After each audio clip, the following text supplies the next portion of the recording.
every now and then, the reasons why we slip is also because the institutions that are supposed to help us, for instance, start up business or pay a tax, have institutionalized barriers that make it very difficult for people to access the services efficiently and effectively.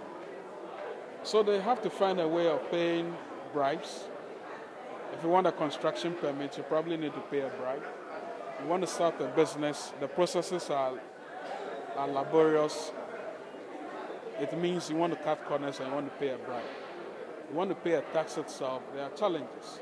So for me, it's true that the bureaucratic systems that we have, or systems we have, by themselves also encourage a bit of the petty corruption. Then there are steps. I've seen governments trying to digitize the processes and all of that. It's useful.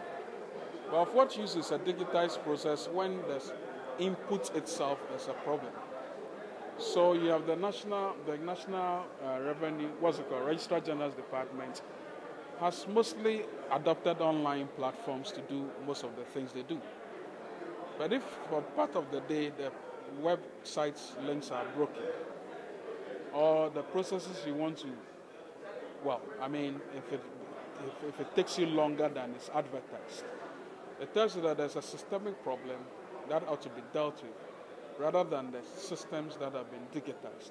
So there's a process issue, and there's obviously the issue of digitization. So what you input in the digitization process itself must also be called into question. But I agree that we are making efforts, but I suspect that the only reason why corruption thrives is also because we are creating too many barriers, and we are replicating these barriers across the country in the form of government institutions and what have you. And I also think that we are not enforcing the rules effectively, as in punishing people effectively as well.